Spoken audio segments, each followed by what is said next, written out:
ఎటువంటి అమ్మాయితో నా పెళ్లి జరిపించారు మీరు? ఆ అమ్మాయికి అసలు తెలుగు సరిగ్గా రాదు, ఇంగ్లీషు రాదు. ఎలా మాట్లాడాలి, ఎలా కూర్చోవాలి కూడా సరిగ్గా తెలీదు. చూడటానికి కూడా పెద్ద అందంగా ఏమీ ఉండదు.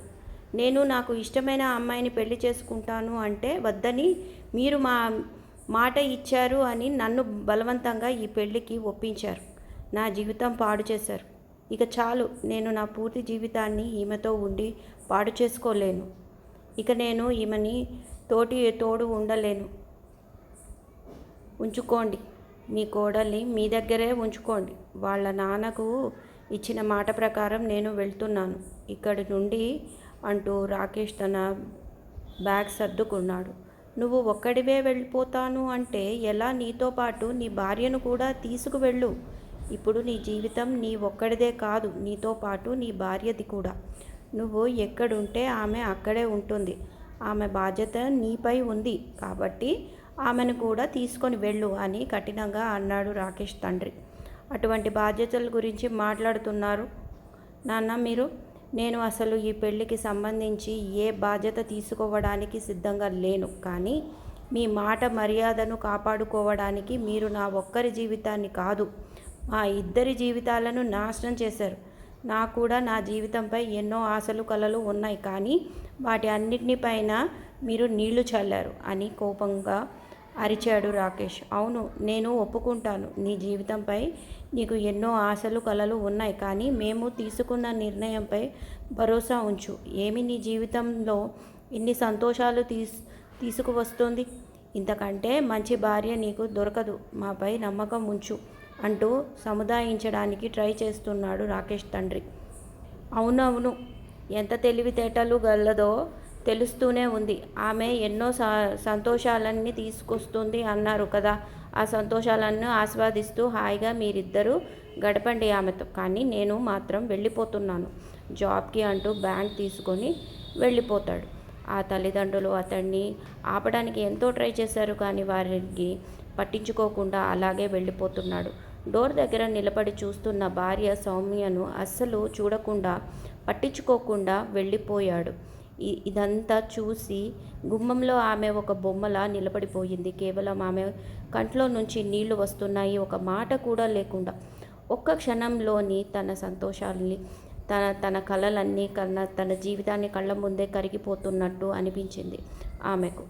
ఆమె తప్పు ఇందులో ఏముంది? దానివల్ల ఆమె జీవితమే నాశనం అవుతుంది. తన తప్పల్లా కేవలం తన తండ్రి ఇచ్చిన మాటను నిలబెట్టడమేనా? ఆమె పెళ్లి జరిగిన కొన్ని గంటలే అవుతుంది. తన అత్తింట్లో అతడు అడుగుపెట్టి ఒక్కరోజు మాత్రమే అవుతుంది. ఎన్నో ఆశలతో ఆ ఇంట్లో అడుగుపెట్టిన ఆమెకు ఇప్పుడు తన జీవితం ఆగమై గోచరంగా తోస్తుంది. తెలియదు తన తండ్రి ఇచ్చిన మాట ఎన్ని జీవితాలను ప్రాయం చేస్తుందని. అప్పుడే రాకేష్ వాళ్ళ అమ్మ రాకేష్ను ఆపడానికి పరిగెత్తుకుంటా వెళ్ళి బయటకి వస్తుంది. ఒక్కసారిగా చూసి ఆగిపోయింది ఆమె కూడా.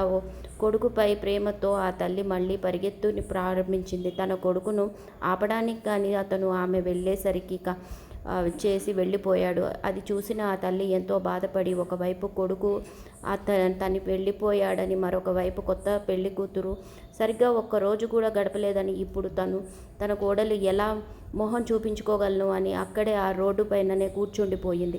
ఆమె ఏం చెయ్యాలో అర్థం కాక అప్పుడే సౌమ్య నీళ్ళ గ్లాసు ఆమె చేతికి అందించింది. అత్తయ్య, నీళ్లు తాగండి. మీరు ఏమీ బాధపడకండి. కాలం అన్ని గాయాలను మాన్పిస్తోంది. బహుశా నా తలరాతే ఇలాగే ఉందేమో. చిన్నప్పుడు పుట్టిన కొన్ని రోజులకే తల్లిని కోల్పోయాను. పెళ్ళేడుకి వచ్చేసరికి నాన్నకు కోల్పోయాను. ఇప్పుడు పెళ్ళి జరగగానే భర్తకు దూరం అయ్యాను. నా వల్లనే మీకు ఈ బాధ కలిగింది. నన్ను క్షమించండి. ఒకవేళ తను పెళ్ళి చేసుకోకుండా ఉండి ఉంటే ఈరోజు మీ కొడుకు మీ దగ్గర ఉండేవాడేమో అని చెబుతూ సౌమ్య దుఃఖించింది. లేదమ్మా సౌమ్య, నువ్వు అలా బాధపడకు. ఇందులో నీ తప్పు ఏమీ లేదు అంటూ అత్త అన్నది. అప్పుడే సౌమ్య వాళ్ళ మావయ్య వచ్చి, ఇందులో తప్పు ఏమీ లేదమ్మా అని గాయాలను కాలమే మాన్పిస్తుంది, నువ్వేమీ బాధపడకు అని సముదాయించాడు కోడల్ని.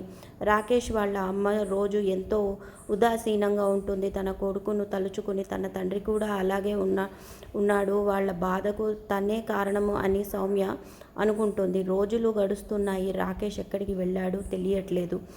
ఫోన్ కూడా లిఫ్ట్ చేయడం లేదు. ఇక్కడ అత్త కోడళ్ళు ఇద్దరు తల్లి కూతుళ్ళులాగా కలిసిపోయారు.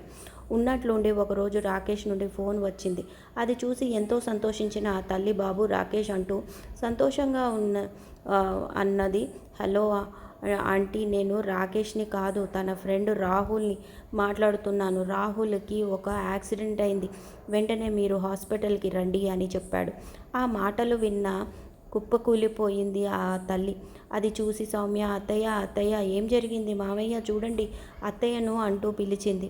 ఏమైంది నీకు, ఎవరు ఆ ఫోన్లో, ఎందుకు అలా అయిపోయావు అంటూ సౌమ్య వాళ్ళ మామ అడగగానే గట్టిగా అనడంతో ఆమె చెప్పింది, మన రాకేష్కి ఐసీయూలో ఉన్నాడట, హాస్పిటల్లో వెంటనే వెళ్దాం పదండి అని హాస్పిటల్కి వెళ్ళారు.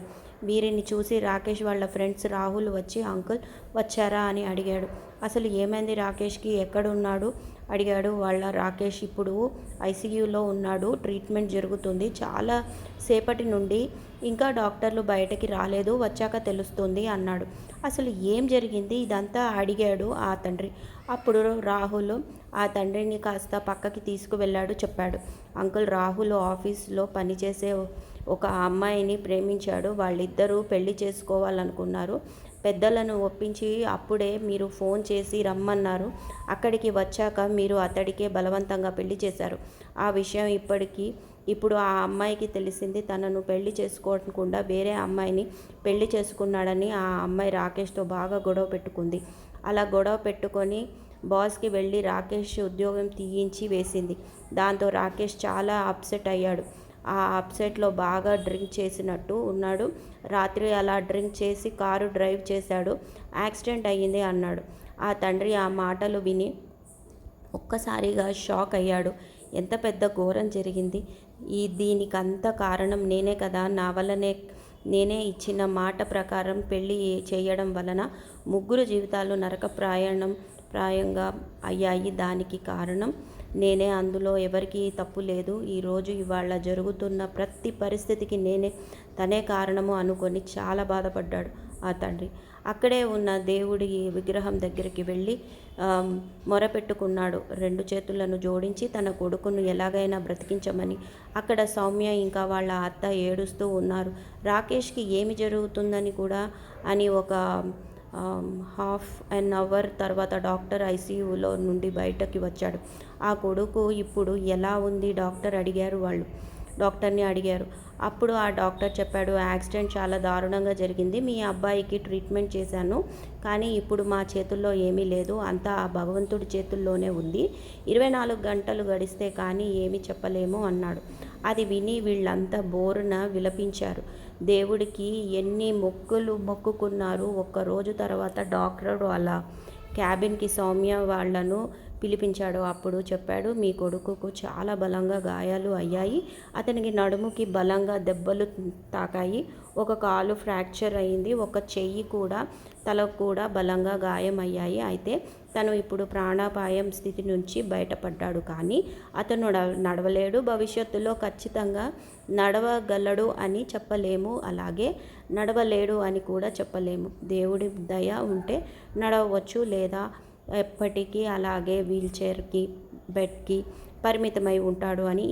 ఇక మా చేతుల్లో ఏమీ లేదు, మేము మా శ్రాయశక్తులా ప్రయత్నిస్తూ ఉంటున్నాము అన్నారు. ఆ మాటలు విని ఆ తల్లి కుప్పకూలిపోయింది. ఆ తండ్రి హతశయుడయ్యాడు. సౌమ్య తన పరిస్థితి నేనే కారణము అని ఎంతో బాధపడుతూ ఉంది. ఆ తర్వాత వారు రాకేష్ను కలవడానికి వెళ్ళారు. రాకేష్ తల్లిదండ్రులు రాకేష్ ఆరోగ్యం గురించి మాట్లాడుతూ ఉన్నారు. రాకేష్కు వాళ్ళ వెనకాలే సౌమ్య వెళ్ళింది. అప్పటి వరకు నార్మల్గా ఉన్న రాకేష్ సౌమ్యను చూడగానే కోపంతో ముఖం ఎర్రబారిపోయింది. అమ్మ, తను ఇక్కడికి ఎందుకు వచ్చింది, వెళ్ళిపోమని అంటూ అరవసాగాడు. దాంతో సౌమ్య బయటకి వచ్చేసింది. ఇంకా అక్కడే ఉంటే అతని ఆరోగ్యం ఇంకా పాడైపోతుందేమో అని 1 నెల రోజుల తర్వాత రాకేష్ను డిశ్చార్జ్ చేశారు.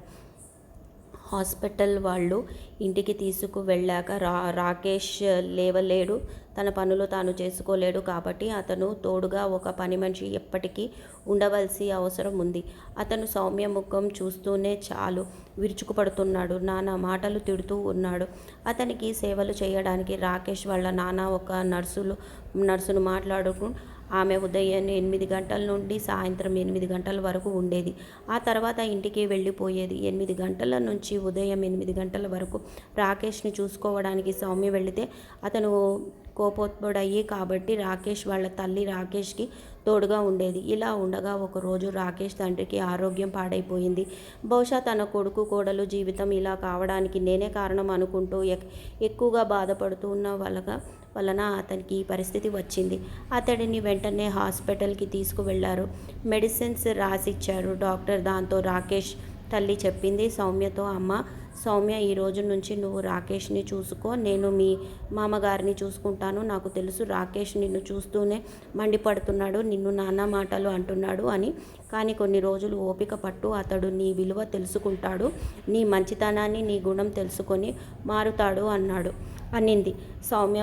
భయంగా రాకేష్ రూమ్లోకి అడుగు పెట్టింది. అతను కళ్ళు మూసుకొని ఉన్నాడు. అమ్మ, ఎంతసేపు నీ గురించి వేచి నేను చాలా సేపటి నుంచి ఉన్నాను, కాస్త కూర్చోవాలి అనుకుంటున్నాను, నాకు సాయం చేయి అన్నాడు. కళ్ళ మూసుకొని ఏం చేయాలో సౌమ్యకి అర్థం కాలేదు.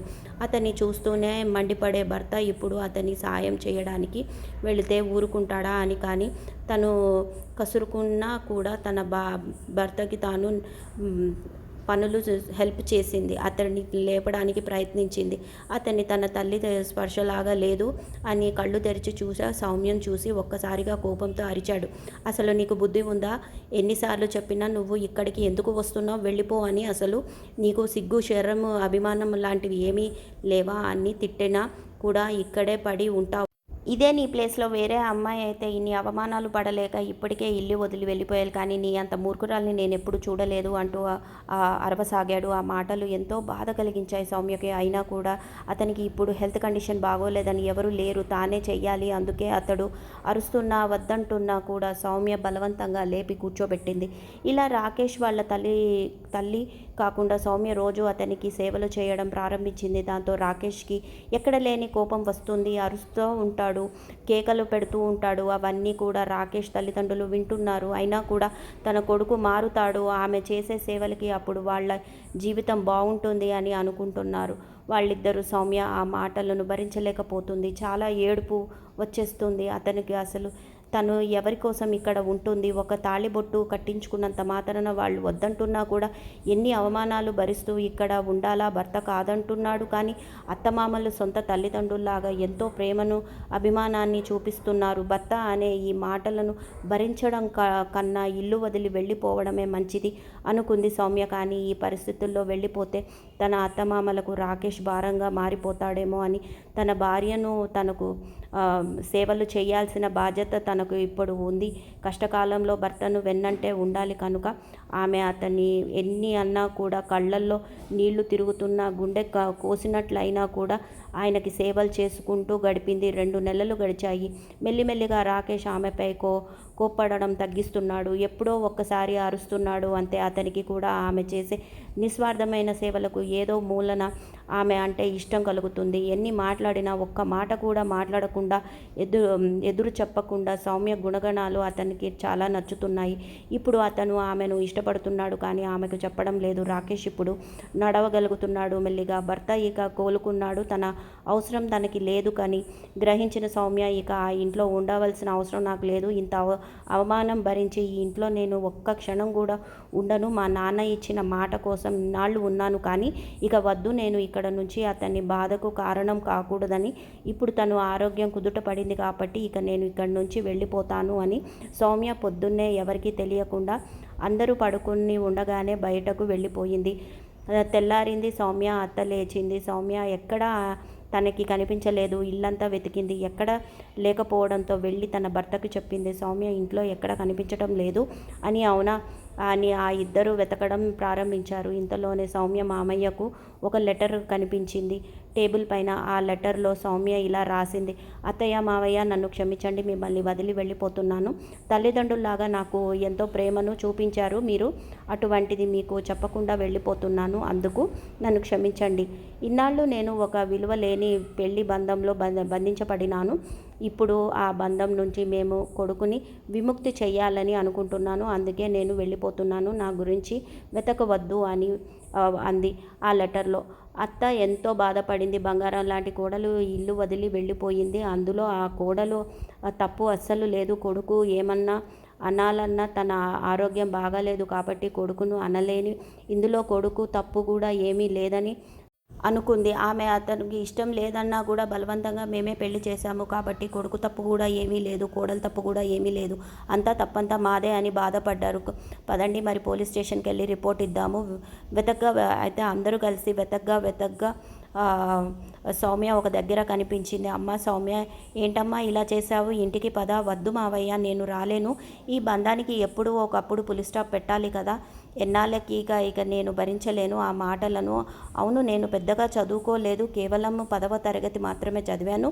నాకు బహుశా ఇంగ్లీషు మాట్లాడటం ఎక్కువగా రాదు. నేను అందరిలాగా ఫ్యాషనబుల్గా రెడీ కాలేను. ఇవన్నీ కదా మీ అబ్బాయికి నచ్చడం లేదు. ఒక మాట కోసం అతని జీవితాన్ని నరకప్రాయం చేయడం నాకు ఇష్టం లేదు. అతను అనే మాటలు విని ఓపిక, శక్తి నాలో ఇక అసలు లేవు. నేను ఇక రాలేను. ఇప్పుడు ఎక్కడికి వెళ్తావు అమ్మా నువ్వు? మా ఊరిలో మా ఇల్లు ఉంది కదా, అక్కడికే నేను వెళ్తాను. వెళ్ళి ఏం చేస్తావు? అక్కడ ఎవరు లేరు, నీ తల్లిదండ్రులు కూడా ఎవరు లేని ఆ అనాథలాగా దేవుడే దిక్కు అంటారు కదా మావయ్య. నేను అక్కడే ఉంటాను. నాకు వచ్చిన ఆ కుట్టు మిషన్తో బట్టలు కుట్టి జీవితాన్ని వెళ్ళదీస్తాను. ఇక అంతకంటే ఏం చేయగలను? నా తలరాత ఇంతే రాసి ఉంది. నాకు దురదృష్టం ఎప్పుడు వెన్నంటే ఉంటుంది కదా నా జీవితంలో. నేను ఎవరినైతే అభిమానిస్తున్నానో వారు నా నుండి దూరమైపోతున్నారు. మా అమ్మ, నాన్న, ఇప్పుడు నా భర్త. అలాగే ఇప్పుడు తప్పనిసరి పరిస్థితుల్లో నన్ను ఎంత ప్రేమించినా అభిమానించిన కూతురి కంటే ఎక్కువగా చూసుకున్న అత్తమామలు కూడా విడిపోయి ఉండాల్సిన పరిస్థితి వచ్చింది నాకు అంటూ బాధపడింది సౌమ్య. అమ్మ సౌమ్య, నీ బాధ నాకు అర్థమైంది. నీ నిర్ణయం సరైనదే. నా కొడుకు మారుతాడు అని నేను అనుకుంటున్నాను. కానీ వాడు ఒక మూర్ఖుడిలా తయారయ్యాడు. నేను చేసిన తప్పు వలన 3 జీవితాలు నాశనం అయ్యాయి. కానీ ఆ భగవంతుడిపై నాకు నమ్మకం ఉంది. నీ మంచి మనసుకు ఇన్నాళ్ళు నువ్వు నీ భర్త దగ్గర ఉన్నావు.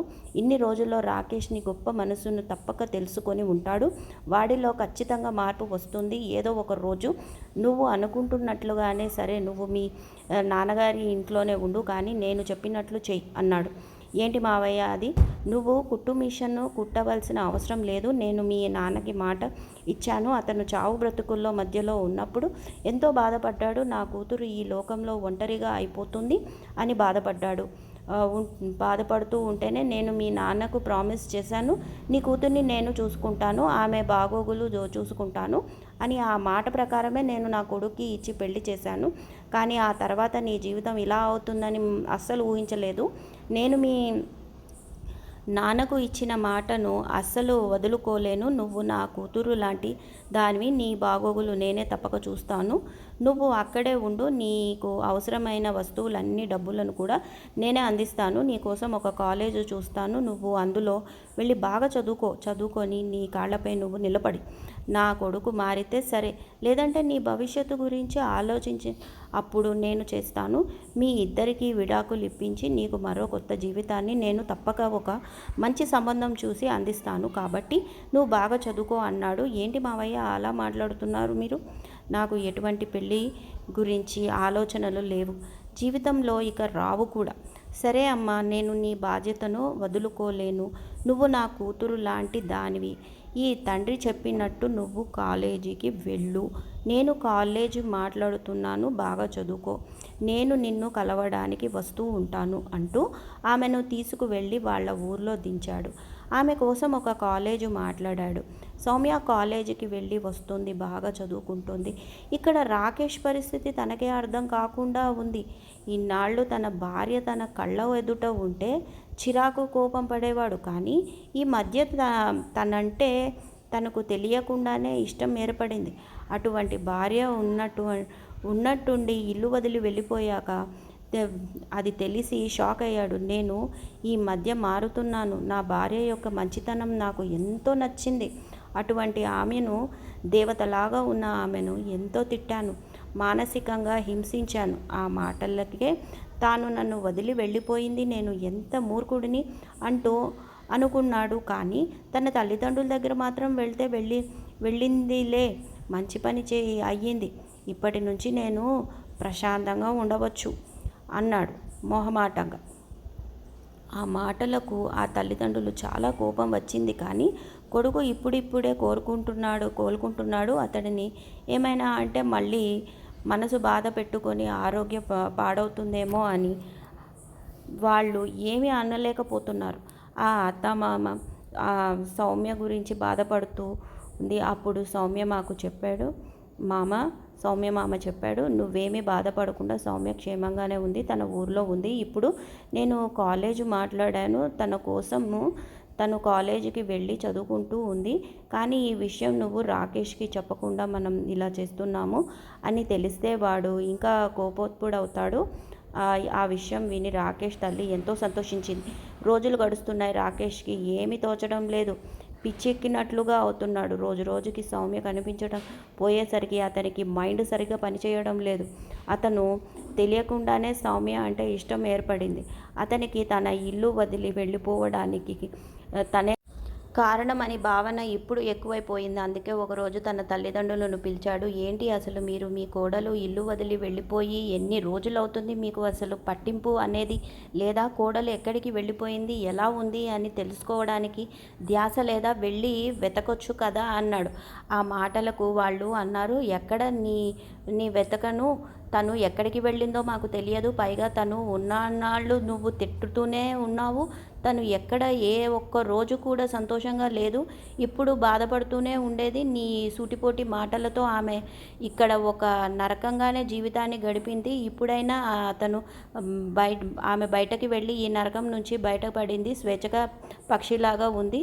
తనకి అలాగే బ్రతకనివ్వు. మళ్ళీ ఇక్కడికి వచ్చి నీతో తిట్లు పడాలా అన్నాడు. ఆ తండ్రి తల్లిదండ్రులు కూడా సమర్థించుకొని ఆ మాటలని, అమ్మ నాన్న నన్ను క్షమించండి, నాకు బుద్ధి వచ్చింది, నా తప్పు నాకు తెలిసింది. సౌమ్య ఎంత మంచిదో నాకు అర్థమైంది. తను చాలా అమాయకురాలు, చాలా మంచిది. నేను తనని ఎంతో బాధ పెట్టాను. దయచేసి ఆమె ఎక్కడుందో తెలుసుకోరండి. నేను మీకు ప్రామిస్ చేస్తున్నాను, ఆమెను ఇక ఎప్పుడు బాధ పెట్టను అన్నాడు.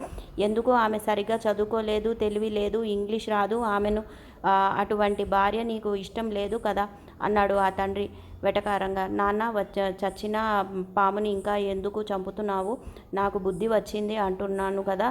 ప్లీజ్ సౌమ్యను వెతకండి, ఇక్కడికి తీసుకురండి అన్నాడు ప్రాధేయపడుతూ. తన కొడుకు నిజంగానే మారాడు అని, ఇప్పుడు సౌమ్యను మంచిగా చూసుకుంటాడు అన్న నమ్మకము వచ్చింది ఆ తండ్రికి. సరే అలాగే వెతుకుతాము అని చెప్పాడు. సౌమ్య దగ్గరికి వెళ్ళాడు. రాకేష్ అన్న మాటలు సౌమ్యకి చెప్పాడు.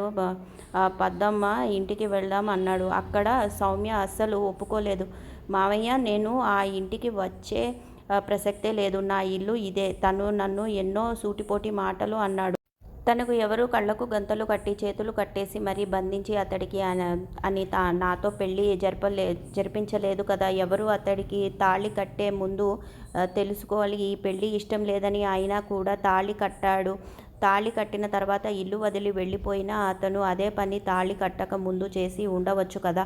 మీరు అంటున్నారు మావయ్య, ఎప్పుడు ముగ్గురు జీవితాలు పాడు చేయడానికి నేనే కారణమని మీరు బాధపడుతూ ఉంటుంటారు. కానీ ఇక్కడ మీ ఒక్కరిదే తప్పు లేదు, మీ అబ్బాయిది కూడా తప్పు ఉంది. తనకు ఈ పెళ్ళి ఇష్టం లేదంటే ఇప్పుడే ఇల్లు వదిలి వెళ్ళిపోయి, ఇప్పుడు పెళ్ళయ్యాక ఇలా వెళ్ళిపోయాడు అలాగే అని, అలా చేయలేదు, పెళ్ళయింది ఒక్కరోజు కాలేదు, అందరికీ వదిలేసి వెళ్ళిపోయాడు. ఎన్నో మాటలు తిట్టాడు. దినదిన గండంలా గడిపాను. మాట్లాడలేదు. ఇక చాలు, ఆ మాటలు నేను పడలేను మామ. నాన్నగారికి మీరు ఇచ్చిన మాట ప్రకారం నా జీవితం ఎంతో బాగుండాలని, ఒక తండ్రిలాగా నన్ను మీరు ఇంత ప్రేమగా చూసుకుంటున్నారు. దానికి నేను ఎప్పుడు మీకు రుణపడి ఉంటాను. కానీ అక్కడికి వచ్చి నన్ను నరకంలోకి ఉండమనకండి మావయ్య. అత్త మామ మీరు ఇద్దరు ఉన్న ఆ ఇల్లు నాకు స్వర్గంతో సమానం, కానీ ఆ స్వర్గంలో కూడా మాటలతో నరకాన్ని చూపిస్తున్నాడు మీ కొడుకు. లేదమ్మా, వాడు ఇప్పుడు పూర్తిగా మారిపోయాడు. నీ కోసం ఏడుస్తున్నాడు, బాధపడుతున్నాడు, నిన్ను తీసుకురమ్మని మాతో గొడవ చేస్తున్నాడు. లేదు మావయ్య, నా మనసు విరిగిపోయింది, నేను ఎక్కడికి రాలేను అన్నది సౌమ్య. ఏమీ చెయ్యలేక అతను వెనుక తిరిగాడు. నాన్న, సౌమ్య కనిపించిందా అని అడిగాడు ఆతృతగా. రాకేష్ కనిపించిందా? ఏది? ఎక్కడ? కనిపించట్లేదు. తనని మీ వెంబడి తీసుకురాలేదు, నేను మర్చిపోయాను అని తనకు చెప్పలేదా మీరు అంటూ మారిపోయాను అని? అతని మాటలతోనే ఎంత హింసించావంటే తను మనసుకు విరిగిపోయింది, తను రానంటుంది అన్నాడు ఆ తండ్రి. ఆ మాటలకు రాకేష్ ఎంతో బాధపడ్డాడు. తన చేజేతులారా ఒక మంచి మనిషిని బాధ పెట్టి ఇంట్లోంచి పంపించి వేశాను, దానికి శిక్ష అనుభవిస్తున్నాను అనుకుంటూ బాధగా రూమ్లోకి వెళ్ళిపోయాడు. రోజులు గడుస్తున్నాయి. రాకేష్ ఇప్పుడు పూర్తిగా కోలుకున్నాడు. సౌమ్య ఎక్కడుందో తనే తండ్రి ద్వారా తెలుసుకొని సౌమ్య దగ్గరికి వెళ్ళాడు. సౌమ్య ఇంట్లో ఇంగ్లీష్ బుక్ చదువుతూ కనిపించింది. రాకేష్కి సౌమ్య పిలిచాడు ప్రేమగా. ఒక్కసారిగా తల తిప్పి చూసింది. సౌమ్య చూసి షాక్ అయింది. తనను ఎంతగానో తిట్టే రాకేష్ తన ఇంటికి తన కోసం రావడం ఏంటి అని ఆశ్చర్యపోయింది. అలాగే నిలబడిపోయింది. షాక్తో రాకేష్ లోపలికి వచ్చాడు. సౌమ్య రెండు చేతులు పట్టుకొని అర్థించాడు. సౌమ్య, నన్ను క్షమించు. నీ విలువ నువ్వు ఉన్నప్పుడు నేను తెలుసుకోలేకపోయాను. నువ్వు వెళ్ళాకే నాకు అర్థమైంది నువ్వంటే నాకు ఎంతో ఇష్టమో అనేది. నేను నిన్ను ఎంతగా ద్వేషించాను, అంతకంటే ఎక్కువగా నా మనసులో నిన్ను ప్రేమించాను అని అప్పుడే అర్థమైంది నాకు. ప్లీజ్ సౌమ్య, నన్ను క్షమించు, పద ఇంటికి వెళ్దాం అన్నాడు. ఆ మాటలు విని సౌమ్య కళ్ళల్లో నీళ్లు తిరిగాయి. కానీ తన మనసులో తాను గట్టిపరుచుకుంది. వద్దు రాకేష్, నేను ఇప్పుడు చదువుకుంటున్నాను, నా కాళ్ళపై నేను నిలబడాలి అనుకుంటున్నాను. ఇప్పుడు నా జీవితం నాది, నీ జీవితం నీది. నువ్వు ఎవరో అమ్మాయిని ప్రేమించావు అని చెప్పి ఇంట్లో వదిలి వెళ్ళిపోయావు కదా, ఆ అమ్మాయిని వెళ్ళి పెళ్లి చేసుకో. నేను మీకు ఎప్పటికీ అడ్డం రాను. నేను డైవోర్స్ పేపర్స్ సైన్ పెడతాను. నువ్వు వెళ్ళి హ్యాపీగా చేసుకో. నాకు ఈ పెళ్లిపై ఇప్పుడు నమ్మకం లేదు అని సౌమ్య అన్నది. లేదు సౌమ్య, నువ్వు అలా మాట్లాడకు. మన ఇద్దరికి పెళ్లి జరిగిపోయింది. నేను ఇప్పుడు నిన్నే ప్రేమిస్తున్నాను, మరి ఎవరితోనూ కాదు. ప్లీజ్, ఇంటికి అమ్మ నాన్నని ఎంతో ఎదురు చూస్తున్నారు. ఇప్పుడు మారిపోయాను, ప్లీజ్ సౌమ్య అన్నాడు. ఆ మాటలకు సౌమ్య కళ్ళల్లో నీళ్లు తిరిగాయి. తన అత్తమామలు తనకు ఎంత ప్రేమ చూపించారు. తను ఇప్పుడు ఇక్కడ ఉంటున్నా కూడా తన చదువు అయ్యే ఖర్చుకు తన మామగారే భరిస్తూ ఉన్నారు. అటువంటి గొప్ప అత్తమామలు తనకి దొరకడం తన అదృష్టం. ఎన్ని రోజులు తనను ఎంతగానో తిట్టిన భర్త ఇప్పుడు మారిపోయాడు. ఆ దేవుడు ఇప్పుడు తనకు మంచి భవిష్యత్తును అందించాడు అని సౌమ్య సంతోషించింది. కానీ రాకేష్ ఇలా చెప్పింది, ఇప్పుడు నేను చదువుకుంటున్నాను, నా చదువు పూర్తయ్యే వరకు నేను మీ భార్యగా మీ ఇంటికి రాలేను. నా కాళ్ళపై నేను నిలబడాలని అనుకుంటున్నాను. అది మీ నాన్నగారి కల, దానిని నేను తప్పక నెరవేరుస్తాను. ఈ కల మావయ్య గారి కోరుకున్నది తన జీవితం కోసం కాదు, నా జీవితం కోసం. అంత గొప్ప అత్తయ్య మావయ్యలు దొరకడం నా అదృష్టం. కాబట్టి నేను బాగా చదువుకొని నా కాళ్ళపై నేను నిలబడగానే అప్పుడు మీరు వస్తే మీ దగ్గరికి వస్తాను అన్నది. మా నాన్నకి నువ్వు మాట ఇవ్వడం ఏంటి అడిగాడు రాకేష్. అప్పుడు సౌమ్య జరిగిందంతా చెప్పింది. అది విని రాకేష్, సరే సౌమ్య, నీ ఇష్ట ప్రకారమే కానివ్వు, నేను నీ కోసం ఎదురు చూస్తూ ఉంటాను అని బయలుదేరాడు అక్కడి నుంచి. సౌమ్య కష్టపడి చదువుతోంది. ఉదయం నుండి సాయంత్రం వరకు కాలేజు, మళ్ళీ ఇంటికి రాగానే బుక్స్ పట్టుకొని ఎప్పుడు చదువుతూనే ఉండేది. చదువుపై ఎంత శ్రద్ధను చూపించింది. ఇప్పుడు ఆమె MBA కంప్లీట్ చేసింది. టాప్ ర్యాంక్లో వచ్చింది. ఆమె జాబ్స్ ట్రయల్స్ చేస్తుంది.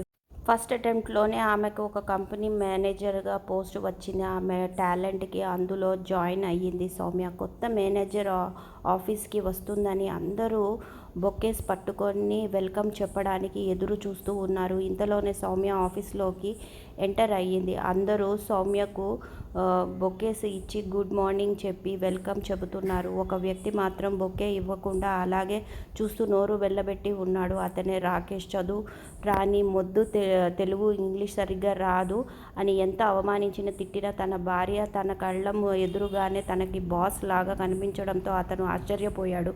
ఒక కొయ్య బొమ్మలాగా అలాగే నిలబడిపోయాడు.